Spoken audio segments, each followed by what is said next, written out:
तो आदाब, नमस्कार, गुड इवनिंग, सत श्री अकाल। एक बार फिर आप तमाम लोगों का स्वागत है क्राइम तक की कहानी के इस एपिसोड में। उम्मीद है पूरी फैमिली अच्छी होगी, अपना ख्याल रख रही होगी। आप लोगों में से ज़्यादातर लोगों ने, बल्कि हर एक ने, दुनिया में बहुत सारी अलग अलग चीज़ें देखी होंगी। अलग अलग घर देखे होंगे, अलग अलग होटल देखे होंगे, अलग अलग लाउंज, गेस्ट हाउस, लाउंज, तमाम चीज़ें। इस देश में एक शहर है, उस शहर का एक इलाका है, बल्कि एक बहुत बड़ा इलाका है, जहाँ सिर्फ सपने पलते हैं, मासूम बच्चे रहते हैं और उनको वहाँ रखने के लिए जो इंतज़ाम किया जाता है, जब आप देखेंगे तो आम गेस्ट हाउस या घर या होटल या पीजी, ये सारी चीज़ें वैसी मिलेंगी। कुछ ऐसी चीज़ें हैं जिनके ऊपर नज़र पड़ते ही दिमाग सोचने पर मजबूर हो जाता है कि क्या ये किसी घर, किसी हॉस्टल का हिस्सा हो सकता है, किसी पीजी का हिस्सा हो सकता है। जैसे छत पे लटका हुआ एक पंखा है। हर घर में पंखा होता है, हम सब की ज़रूरत है, लेकिन उस पंखे को जब आप ध्यान से देखेंगे तो कहेंगे कि ये पंखा किस तरीके से लटका हुआ है। किसी भी घर या वहाँ पर जितने हॉस्टल हैं उसके बाहर देखेंगे तो लोहे की लंबी लंबी जालियाँ लगी हुई हैं, नीचे जाले बंधे हुए हैं। तो ऐसा क्यों? ये वो चीज़ें हैं जो खींचती हैं अपनी तरफ देखने के लिए और फिर मजबूर करती हैं सोचने पर कि यह है क्या। आज की कहानी कोटा की कहानी है। एक सीरीज़ आई थी, वेब सीरीज़ थी कोटा फैक्ट्री, आप लोगों ने से बहुत सारे देखे होंगे। तो उसी कोटा की ये पूरी कहानी है कि कभी किलों का या फिर महलों का या फिर जो चुनरी होती है उसके नाम से जाना जाने वाला कोटा शहर आज कोटा फैक्ट्री कैसे बन गया है। 2 दिन पहले की बात है। रामपुर से 18 साल का एक लड़का जिसका नाम मनजोत है, वो कोटा जाता है अपना और अपने परिवार का सपना पूरा करने के लिए। उसे आईआईटी क्लियर करना था और इंजीनियर बनना था। माँ बाप यही चाहते थे। अब उन्होंने भेज दिया उस कोटा फैक्ट्री में। लेकिन कोटा जाने के बाद शायद ये सारी चीज़ें वो झेल नहीं पाया। थर्सडे को उसके फादर का बर्थडे था। रात को उसको ठीक 12 बजे अपने फादर को विश करना था। विश किया नहीं। घर वाले सोचने लगे कि कभी बेटा ऐसा करता नहीं है। फ़ोन पे फ़ोन किया, फ़ोन उठाया नहीं। फिर उन्हें लगा सो गया होगा पढ़ाई के प्रेशर में। सुबह सुबह फिर फ़ोन किया, उठाया नहीं। तो उसके कुछ दोस्तों के नंबर थे, उनको कॉल किया, कहा कि जाकर देखो कमरे में। दोस्तों ने फ़ोन किया, नहीं उठाया। दरवाज़ा खटखटाया, दरवाज़ा नहीं खुला। फिर उस हॉस्टल के इंचार्ज जो तमाम एडमिनिस्ट्रेशन के लोग हैं उनको बुलाया गया। दरवाज़ा तोड़ा गया। अंदर मनजोत की लाश पड़ी थी और साथ में एक नोट, और उस नोट में लिखा था हैप्पी बर्थडे पापा, और साथ में ये कि मेरी मौत के लिए मेरे पेरेंट्स या और किसी को भी तंग ना किया जाए, ये मैं अपनी मर्ज़ी से कर रहा हूँ। पुलिस ने मामला दर्ज कर लिया है। तफ्तीश जारी है, इन्वेस्टिगेशन, कि मामला खुदकुशी का है या कुछ और है। 2023 है ये, अगस्त यानी 8वां महीना चल रहा है। सिर्फ 8 महीने हुए अभी। मनजोत को मिला दूँ तो कोटा से आए स्टूडेंट्स की ये 17वीं मौत है, 17th। 17 बच्चे जान दे चुके हैं। पिछले 10 सालों के अगर आंकड़े को उठाऊं तो लगभग फिगर 150 से ज़्यादा जाता है। अब सवाल है, ऐसा क्यों? क्या वजह है कि जो बच्चे इन चीज़ों को झेल नहीं पा रहे? तो मुझे लगा कि ये पूरी कहानी सुनाना बहुत ज़रूरी है। हम सब ज़िंदगी में अपनी अपनी मर्ज़ी से सब कुछ करना चाहते हैं। जब हम बच्चे होते हैं तब भी, जब हम बड़े होते हैं तब, जब हम माँ बाप बन जाते हैं तब भी। लेकिन हम उम्मीद करते हैं कि हमारे बच्चे हमारे हिसाब से सब कुछ करें, उनकी तकदीर का फ़ैसला भी हम लोग करें। और यहीं पे एक तरह से एक लड़ाई शुरू होती है। मेरा हमेशा मानना है कि बच्चे जो खुद जिसमें उनकी दिलचस्पी है वो करना चाहते हैं, उनको करने की छूट मिलनी चाहिए। अगर वो डॉक्टर बनना चाहते हैं तो उन्हें डॉक्टर बनाना चाहिए। ज़बरदस्ती आप उसको इंजीनियर ना बनाएं। वो क्रिकेटर बनना चाहते हैं और आप कहते हैं यार पढ़ाई करो, यूपीएससी क्लियर करो, आईएएस बनो, तो जो दिलचस्पी होती है बच्चों की, अगर वो उसे करने की आज़ादी दी जाए तो उस फील्ड में वो सबसे बेस्ट करता है। लेकिन मैं पूरी तरह से माँ बाप को भी यहाँ गलत साबित नहीं करूँगा, इसलिए कि गला काट मुकाबला चल रहा है, कंपटीशन है। आजकल सोशल स्टेटस भी है कि देखो फलाने का बच्चा डॉक्टर है, उसका बच्चा इंजीनियर है, उसका बच्चा ये है, उसने ये कर लिया, वो फिल्मों में चला गया, वो डायरेक्टर बन गया, वो एक्टर बन गया। तुम क्या कर रहे हो? तुम्हारी उम्र में देखो लोग कहाँ कहाँ चले गए। तो कंपटीशन के चक्कर में वो भी सोचते हैं उनका बच्चा कुछ करे, अच्छा करे, और यहीं पे फिर वो गलती भी कर देते हैं कि बच्चा है कि जिसमें दिलचस्पी नहीं है, सिर्फ और सिर्फ दिखाने के लिए वो उसी फील्ड में जबरन डांट डपट कर, मार पीट कर कहते हैं तुझे डॉक्टर बनना ही है, तुझे इंजीनियर बनना ही है। और बचपन से हम लोग ये मुहावरा तो सुनते आए हैं, मैं भी कई बार सुन चुका था कि बड़ा होकर डॉक्टर या इंजीनियर बनना है। ऐसा लगता था दुनिया में और कोई तीसरा चौथा पेशा ही नहीं है। तो उसका क्या असर होता है, आज पूरी कहानी उसी के ऊपर है। 90 का शुरुआती दशक था, उससे पहले कोटा एक इंडस्ट्रियल शहर के तौर पर जाना जाता था। आबादी बहुत ज़्यादा नहीं थी, दिल्ली से महज 500 किलोमीटर की दूरी पर यह इलाका है। लेकिन फिर 90 के दशक में एक मिस्टर बंसल नाम के शख्स हुआ करते थे जो इंजीनियर थे और एक किसी कंपनी में काम करते थे, पर उन्हें एक ऐसी बीमारी हो गई जो लाइलाज थी। उन्होंने नौकरी छोड़ दी और घर पे बच्चों को ट्यूशन देने लगे।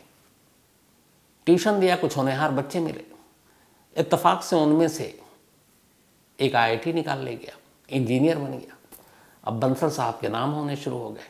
इसके बाद उन्होंने कहा कि क्यों ना एक कोचिंग सेंटर खोलते हैं।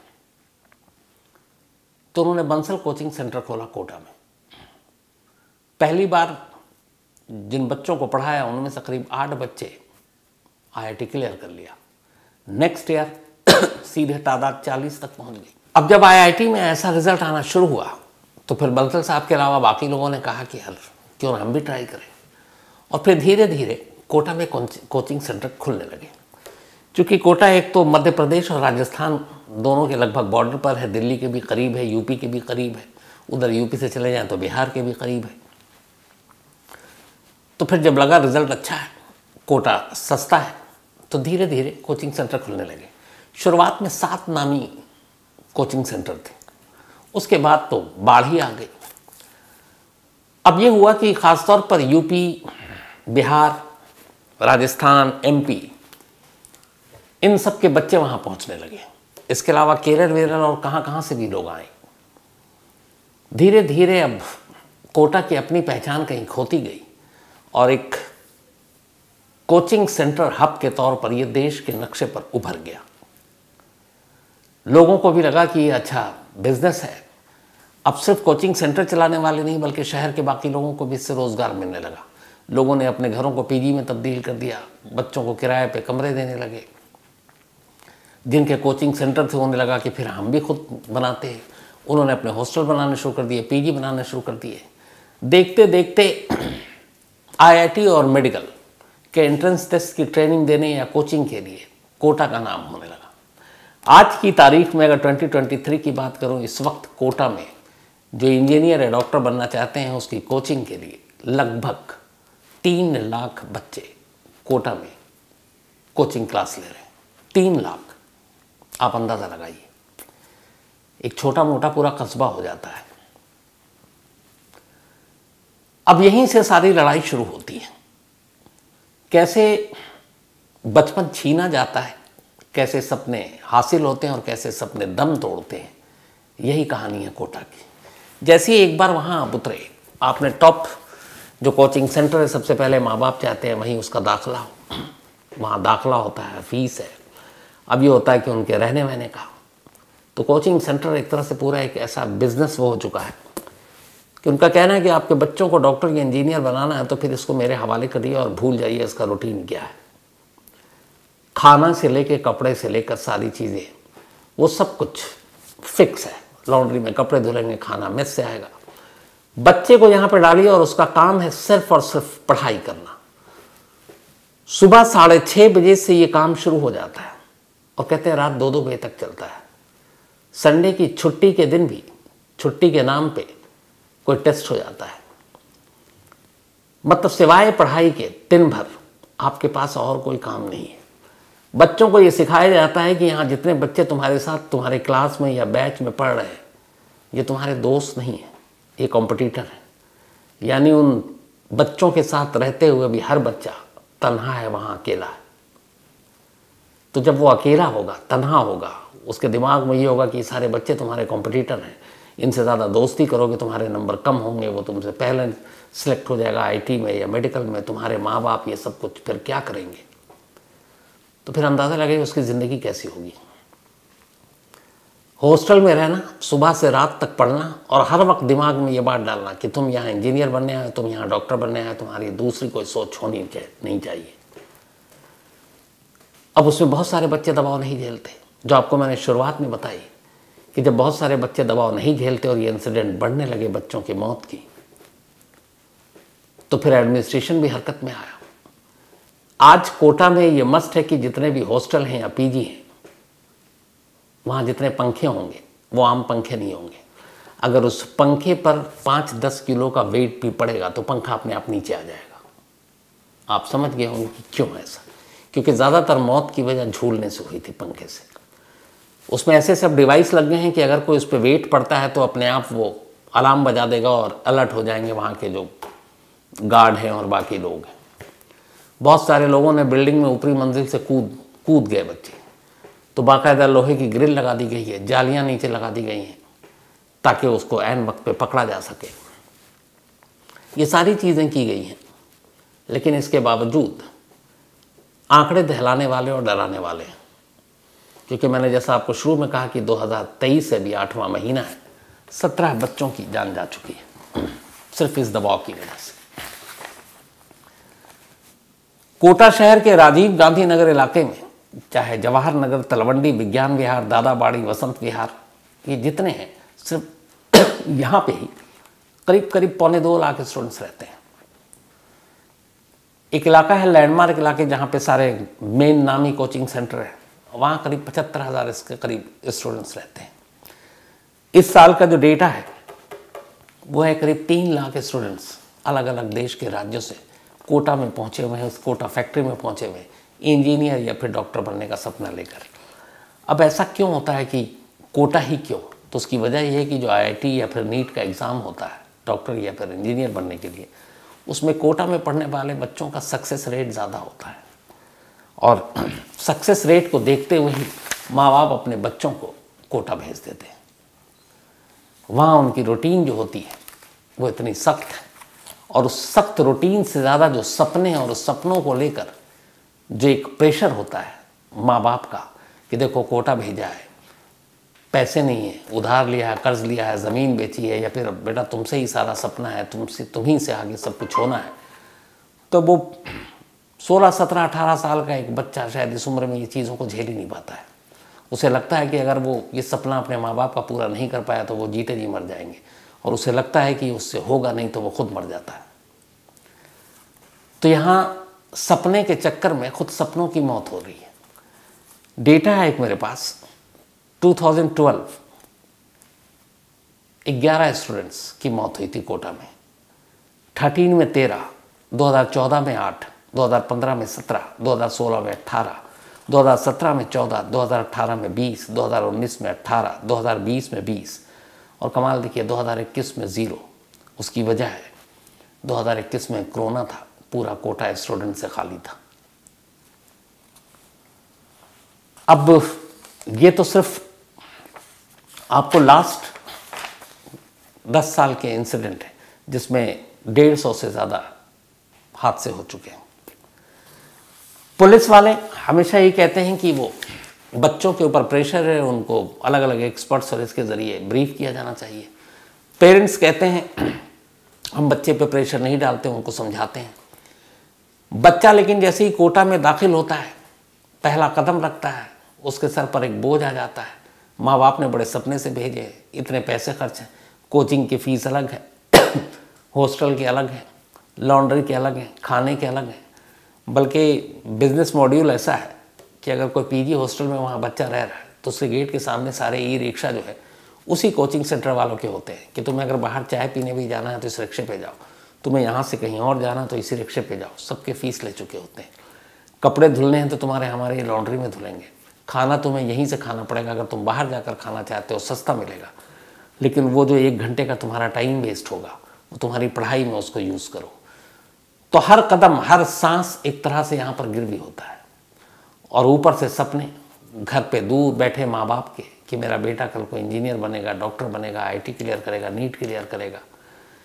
एक अटेम्प्ट में नहीं हुआ तो दूसरे में और ज़्यादा प्रेशर कि अब क्या। तो ये सारी वो चीज़ें हैं जिन्होंने पूरे कोटा में रह रहे इन 3 लाख बच्चों में से जो बहुत सारे बच्चे इन चीज़ों को बर्दाश्त नहीं कर पाते हैं, उनके साथ यही हो रहा है। अब सोचने वाली बात है यह हर माँ बाप के लिए कि वो अपने बच्चे के सपने को पूरा करने के लिए उसे किस हद तक धकेल रहे हैं उस तरफ जहाँ उनके बच्चों को नहीं जाना चाहिए। जो सबसे अजीब चीज़ कोटा से निकलकर सामने आती है बाहर, जितने भी बच्चे हैं, स्टूडेंट्स हैं, उनके ज़रिए जब बातचीत होती है, मैं कोटा जा चुका हूँ, मैंने अपनी आँखों से देखा है वहाँ के जो कोचिंग सेंटर्स, और उन बच्चों से काफ़ी वक्त हो गया बातचीत की, लगा हर बच्चा वहाँ पे दबाव और तनाव में। अब वहाँ उनके साथ बिहेव भी कैसे किया जाता है, क्योंकि पढ़ाई के साथ साथ आप मॉक टेस्ट भी होता है कि आप आईआईटी या नीट के एग्ज़ाम में बैठोगे तो उससे पहले टेस्ट। कोचिंग सेंटर वाले और टीचर्स जो होते हैं वो अगर उनके क्लास में एक क्लास में एक हॉस्टल में 250, 300, 500 बच्चे हैं, लड़के लड़कियां दोनों, तो जब वो पढ़ाते हैं और मॉक टेस्ट लेते हैं तो उसी दौरान उन्हें एहसास हो जाता है कि इनमें से कौन सा बच्चा ठीक है, कौन सा तेज़ है, कौन सा एवरेज है। एक तो शुरुआत में जब रखते हैं तब भी वो टेस्ट के नाम पर, लेकिन तब पैसे भी कमाने होते हैं। लेकिन जब बच्चा आ गया, एडमिट हो गया, एडमिशन हो चुका है, तो फिर अब वो देखते हैं कि इनमें से कौन है जो क्लियर कर लेगा, ज़्यादा चांसेस किसके। अलग अलग कैटेगरी बनाया उन्होंने, 1 2 3 4 5। अब उसमें क्या होता है, जैसे जैसे सेशन ख़त्म हो रहा है, एग्ज़ाम नज़दीक है, मॉक टेस्ट के रिज़ल्ट आ रहे हैं, तो वहीं पे एक लकीर खींच देते हैं। जो बच्चे उनकी नज़र में ज़्यादा बेहतर कर सकते हैं, क्लियर कर सकते हैं, वो उनके ऊपर ज़्यादा फोकस करते हैं, फिर उनके अलग अलग ग्रुप बना देते हैं। अब जो बच्चे कम हैं, जिनके बारे में चांसेस कम है कि ये कम क्लियर नहीं कर पाएंगे, वो अलग ग्रुप में है, और उन्हें उसी वक्त अंदाज़ा हो जाता है कि जो ग्रुप का बंटवारा हुआ उसमें मैं कौन से वाले में हूँ। मैं उसमें हूँ जिनको लगता है इस कोचिंग सेंटर को भी मैं क्लियर कर सकता हूँ या नहीं। तो जब उसको मेन एग्ज़ाम में बैठने से पहले इस बात का एहसास हो जाता है कि मैं शायद उस फ्रंट रनर में नहीं हूँ, मैं उन स्टूडेंट्स में नहीं हूँ जिनको कोचिंग सेंटर वाले खुद मानते हैं कि क्लियर कर पाएगा, पहला धक्का उनको वहीं लगता है। और फिर उस दौरान में जब उन्हें लगता है कि इतना वक्त हो गया, इतने पैसे खर्च हो गए, और मैं तो यहीं पे इनकी नज़र में ही क्लियर नहीं कर पाऊँगा, तो मेन एग्ज़ाम क्या करूँगा। फिर उनके ऊपर एक दबाव बनना शुरू होता है, और फिर उसके बाद उनकी सोच बदलनी शुरू होती है। तो ये सारी चीज़ें पूरा एक सिस्टम बन चुका है। हर कोचिंग सेंटर की ये भी एक मजबूरी होती है कि जब वो बच्चे अपने यहाँ दाखला लेते हैं कोचिंग के लिए, तो उनका भी ये ज़रूरी है कि आईटी या फिर नीट के एग्ज़ाम में जो रिज़ल्ट आए तो उसमें उनके ज़्यादा बच्चे निकले, क्योंकि हर कोचिंग सेंटर का एक दूसरे से मुकाबला है। आप देखते होंगे बड़े बड़े आजकल तो यूपीएससी के हर दूसरे दिन न्यूज़पेपर में फुल पेज ऐड होता है, हाफ पेज ऐड होता है। हमारे यहाँ से ये आईएएस टॉपर निकला, ये 3 4 5 रैंक, 6 रैंक, AIR रैंक। तो उसी तरीके से आईटी और नीट में भी कोटा से जिस कोचिंग सेंटर से बच्चे सबसे ज़्यादा निकलते हैं वो अपने बड़े बड़े पब्लिसिटी करते हैं। फिर क्या होता है कि उनके उस साल के रिकॉर्ड को देखते हुए माँ बाप जो अगले साल तैयार हो रहे हैं फ्यूचर में डॉक्टर इंजीनियर, वो कहते हैं कि इस इंस्टीट्यूट से या इस कोचिंग सेंटर से सबसे ज़्यादा बच्चे पास हुए हैं तो हम वहीं डालेंगे। अब वहाँ की फ़ीस ज़्यादा है, लेकिन ये है कि यहाँ सक्सेस रेट ज़्यादा है। तो इसीलिए हर कोचिंग सेंटर बच्चों पर अपनी पब्लिसिटी के लिए कि उसका सक्सेस रेट ज़्यादा हो, वो सारी जो चीज़ें होती, जो प्रेशर होता है, जो तनाव दबाव होता है, उन बच्चों पर डाल देते हैं। और ये वजह है कि उन्हें सोने, खाने, उठने बैठने तक का मौका नहीं मिलता। और ये सारी चीज़ें मिलकर जिन सपनों को पूरा करने के लिए माँ बाप या खुद बच्चे वहाँ पहुँचते हैं, वो पूरा होने से पहले ही सपना क्या, जिन लोगों ने सपना देखा खुद उनकी मौत हो जाती है।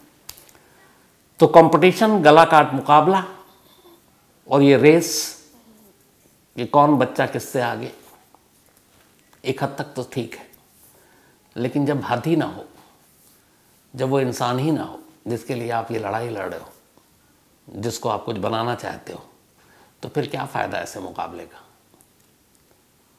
बात बहुत अजीब है, लेकिन अफसोस की बात है कि ये मेरे कहने भर से भी कोई मतलब नहीं है, क्योंकि हर कोई इस मुकाबले में आज कूदा हुआ है और हर कोई फर्स्ट आना चाहता है, हर कोई आगे जाना चाहता है।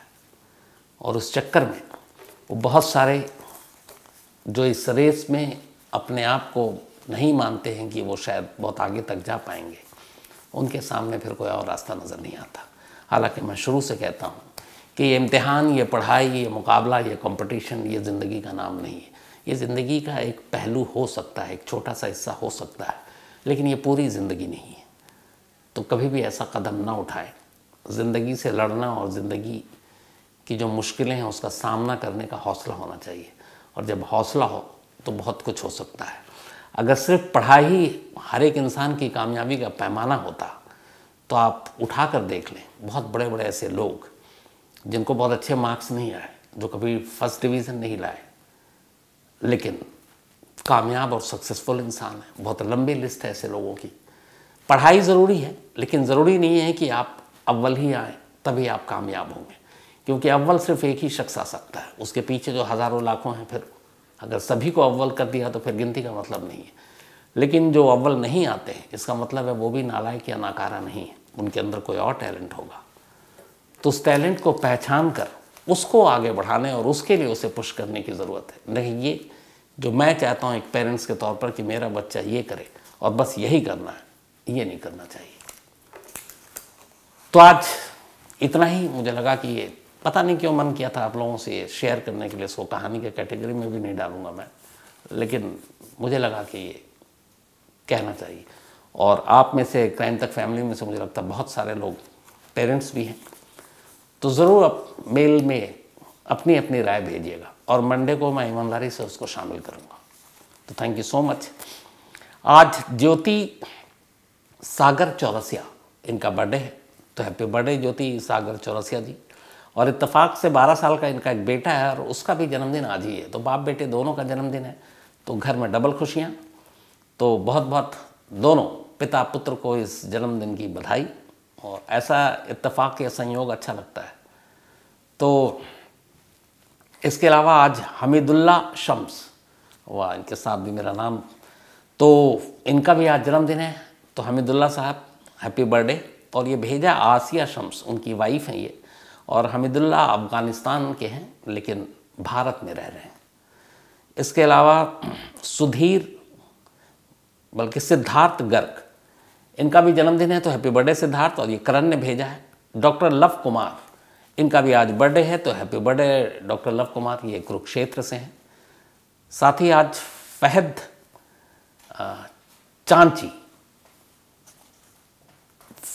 चांची और इनके फादर, दोनों, आप दोनों का शुक्रिया इस कहानी को सुनने के लिए। और जो आपने सजेशन दिया फहद, मैं कोशिश करूँगा उस पर ज़रूर अमल करूँ, टीम से बोलूँगा। गणेश गुर्जर, इन्होंने कहानी की फरमाइश की है। Shubham Jha, thank you so much Shubham इस प्यार भरे मेल के लिए। और इन्होंने पूछा था कि आपने कहाँ पढ़ाई की, आपने बताया नहीं। मैंने दिल्ली यूनिवर्सिटी से पढ़ाई की थी। भरत, वैसे पढ़ाई लिखाई में मैं, चलिए आज की बात बताई, मैं सच में कभी बहुत तेज़ तर्रार नहीं रहा। हम 3 भाई और 2 बहन हैं, और मेरे दोनों जो भाई हैं, एक मुझसे बड़े और एक छोटे, वो दोनों पढ़ाई में ब्रिलियंट। मतलब मेरे बड़े भाई का था कि मैथ में तो वो 100 में 100 मार्क्स ले आते थे, और छोटा भाई वो हिस्ट्री का मास्टर। तो दोनों पढ़ने में अच्छे, और मैं बिल्कुल मतलब नाकारा, ये कहिए एवरेज। पढ़ता भी नहीं था मैं, दिन भर क्रिकेट खेलना या कैरम खेलना, यही सब पिक्चर देखना। लेकिन हाँ, जब एग्ज़ाम होता था उससे मैं एक दिन पहले 3-4 घंटा सीरियस पढ़ता था। उस वक्त कोई बदमाशी नहीं, वो अपने लिए पढ़ता था। और उस 3-4 घंटे में जो मैं पढ़ता था, वो इतने नंबर आ जाते थे कि मुझे कम से कम 50% मार्क्स आ जाएगा, इसकी मुझे गारंटी होती थी। वो था, लेकिन कभी पढ़ने लिखने में बहुत तेज़ नहीं रहा। इसके अलावा भारत भंडारी, आपका मेल मिल गया साहब। साथ ही Surendra Parmar, thank you so much. Dhananjay Kumar, इन्होंने कहानी की फरमाइश की है। तो आज कहानी में इतना ही। अब आपसे मुलाकात होगी मंडे को किसी नई कहानी के साथ। तब तक अपना ख्याल रखिएगा। Thank you very much.